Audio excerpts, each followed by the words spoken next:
Jon Stewart had never been one to hold back. Since returning to the political comedy circuit, his sharp-tongued monologues had again become must-watch television.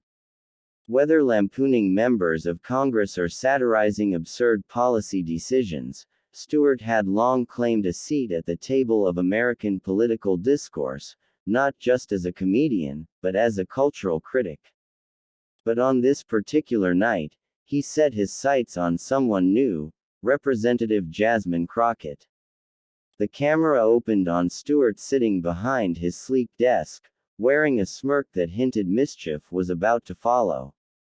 "You know," he began, glancing at his stack of cue cards, "sometimes politics isn't just about policy, it's about performance. And nobody performs like Congresswoman Jasmine Crockett." The crowd chuckled softly. "She's got flair. She's got fire. She's got more hand gestures than a New York cab driver in rush hour." The audience burst into laughter. Stewart cued a video clip. It was Crockett in a recent House Judiciary hearing, passionately calling out another lawmaker for pushing what she called racist rhetoric wrapped in a legislative bow. Her tone was defiant, her words precise, and her expression unshakable. It was the kind of clip that made political junkies sit forward in their chairs. Jon paused the video mid-gesture and squinted theatrically. "I don't know if she's proposing legislation or casting a spell." The studio erupted again. As he played more footage, Crockett standing firm in fiery interviews, challenging reporters, and clapping back at online critics, Jon continued his roast with trademark sarcasm. "She says what's on her mind, no doubt. But the question is that bold leadership or political karaoke with a side of hot sauce?" Cue more laughter. But there was a twist to his tone. Beneath the jokes, there was a clear edge, a suggestion that Crockett's passion was performative, her convictions exaggerated for attention. That's when it hit a nerve. He played a final clip where Crockett, in a fiery floor speech, said, "I didn't come to Washington to be palatable. I came to be powerful." Stewart blinked dramatically at the camera. "Well then," he said, arching a brow. "Mission accomplished." Somewhere between thunder and a TED Talk, Jasmine Crockett has declared war on microphones, eardrums, and subtlety. The audience roared. But outside the studio, the response wasn't all laughter. Within an hour, the segment was everywhere, on Twitter, YouTube, Instagram Reels. People reposted clips with reactions ranging from, "Jon nailed it," to, "This was petty and dismissive." But perhaps the most important viewer had just finished watching it from her DC office. Congresswoman Jasmine Crockett had faced critics before. She was used to internet trolls, political pundits, and fellow lawmakers trying to discredit her. But Jon Stewart, that one stung differently. He had built a career calling out injustice, not mocking those fighting it. To Crockett, the segment didn't feel like satire, it felt like a cheap shot. A punchline without context. And she had no plans to let it slide. Later that night, her comms director came in with news. The show's producers had reached out, offering her a chance to appear on the next episode to respond. Most politicians would have declined, afraid of becoming the butt of another joke. But Jasmine Crockett wasn't most politicians. "I'll go," she said firmly. "But it has to be live. No editing. No filters." Her team tried to talk her out of it. Going toe-to-toe with Jon Stewart on his own turf could be risky. But Crockett was unmoved. "If he's going to call me out in front of millions," she said, "then I'm going to return the favor, with receipts." The next day, anticipation ran wild. Stewart teased her upcoming appearance on social media. Greater than, tomorrow night, Congresswoman Jasmine Crockett joins us live. "Should I wear armor?" The internet lit up with excitement. Memes flooded the timeline. Hashtags like hashtag CrockettVistward and hashtag McDropending started trending before she even stepped foot on set. Backstage before the show, Crockett sat calm and composed, dressed in a deep red blazer with sharp black heels, a statement outfit for a woman prepared to push back hard. When her name was called and she walked onto the stage, the crowd greeted her with a mix of curiosity and respect. She waved politely and took her seat across from Stewart. "Congresswoman, thank you for being here," Jon said, extending a hand. "You didn't have to come into the lion's den." Crockett smiled. "Jon, you're no lion. You're a comedian with a script." The audience gasped and then laughed nervously. Jon grinned, recognizing that this wasn't going to be a softball interview. "All right," he said. "Fair enough. Let's talk about it. You saw the segment. What did you think?"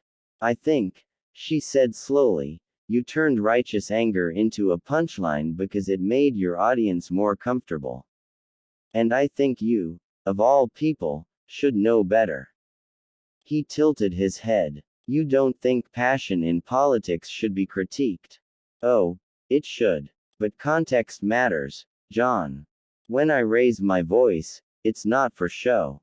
It's because people are being silenced, rights are being stripped, and I'm done asking nicely."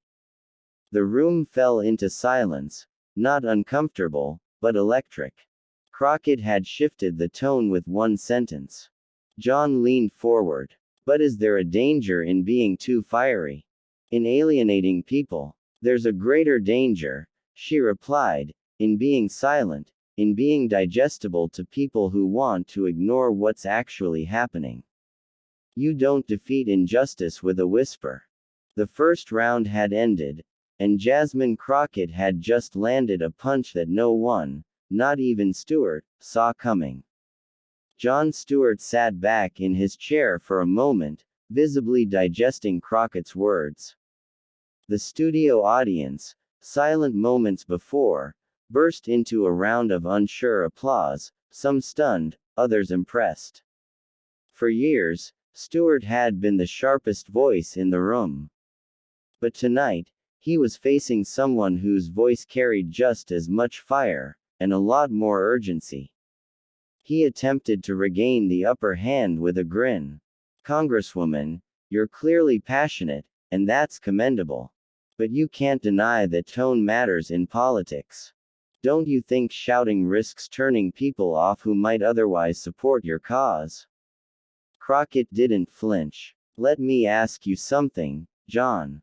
If a house is on fire, are you going to whisper to get everyone out? Or are you going to raise your damn voice and make sure people hear you before they burn alive?" A collective "whoa" echoed across the audience. She continued, her voice steady but powerful. "Black communities, working class families, women, trans kids, we're all living in burning houses, Jon. I don't get the luxury of being quiet. I don't get to be measured, while my people are getting measured for caskets." The studio fell into silence again, not because it was awkward, but because it was real. There was no punchline, only truth. Jon nodded slowly. "That's a powerful metaphor. But don't you worry, it becomes noise. If everyone's yelling, doesn't the message get lost?" Crockett narrowed her gaze. "Only people who aren't used to being uncomfortable call the truth noise. When Martin Luther King Jr. spoke, they called him divisive. When Shirley Chisholm ran for president, they called her loud. When I speak, people like you laugh and call it performance. But this isn't theater to me. This is survival." The crowd was now fully in her corner. Even Stewart's face revealed the shift, his usual confidence shaded by a growing awareness that he'd underestimated her. He leaned in again, this time with less of the sarcastic bravado. "Okay, fair. Let's talk about substance, then. What exactly is it that you think I'm missing? I think, she said, you're missing the fact that satire doesn't always punch up. Sometimes, unintentionally, it punches sideways. When you mock my tone but don't engage with why I sound that way, you're reducing me to a caricature, just like they do on the House floor. Jon sat back. I see your point. But to be fair, I mock a lot of people. And most of them are powerful white men who deserve it, she interrupted sharply. You know who doesn't get entire segments mocking their tone? The loudest ones in the room who yell lies. You didn't do a 10-minute skit about Jim Jordan screeching nonsense in Congress. But I raise my voice with facts, and suddenly it's a comedy bit. It was an accusation, but it landed like an undeniable truth. Stewart was caught off guard again. His smile faded into something more solemn. His eyes met hers, and for the first time all evening, he looked like he was really listening. You're right, he said softly. That's fair. Crockett softened just slightly, sensing a moment of breakthrough. Look, Jon, I came on your show because I believe in the power of your voice. You've changed minds before. You've held power accountable. But tonight, you needed to hear this. Don't mistake volume for vanity. Don't confuse passion for pageantry. We are literally fighting for people's lives out here. A long pause followed. Then Stewart exhaled. You know what, Congresswoman? I needed that. I did. Because you're right. I've made a career mocking absurdity, but maybe I've started losing track of who the real absurd ones are. Jasmine nodded. We're all guilty of losing perspective sometimes. But the difference is, I don't get a break. I don't get to go off the air for a few years and come back. This fight is every day for me. A few audience members stood up, clapping. Stewart looked around and then turned back to her, his posture now respectful, even humble. I want to ask you something I rarely ask on this show, he said. What do you want people to walk away with? Forget jokes. Forget satire. What should they understand? Crockett took a deep breath. I want people to realize that change is messy. It's uncomfortable. It doesn't come wrapped in clean sentences with a polite bow on top. If you want justice, you've got to be willing to get loud, to get angry, and yes, sometimes, to offend people's delicate sensibilities. Because comfort is a luxury, and right now, we can't afford it. Jon nodded deeply. That's a hell of a message. He reached across the table and shook her hand, genuinely this time. Congresswoman Jasmine Crockett, you didn't just show up tonight, you showed out. And I stand corrected. The crowd erupted, not just in applause but in something more, respect, maybe even admiration. As Crockett exited the stage, viewers around the country sat glued to their screens, many of them rethinking what they thought they knew. Clips of her lines flooded social media within minutes. You don't defeat injustice with a whisper, trended globally. Even Stewart's most loyal fans admitted she had brought something rare to his stage, a moment where comedy had to yield to conscience. Later that night, Stewart posted a tweet. Greater than, tonight, Congresswoman at Jasmineophorus reminded me that the truth doesn't always wear a suit and smile. Sometimes, it walks in wearing fire and speaks with purpose. Respect. It went viral instantly. Crockett, for her part, didn't celebrate. She returned to work. The fight continued, and she had hearings to prepare for. But the world had seen her in a new light. She wasn't just a politician. She wasn't just a voice.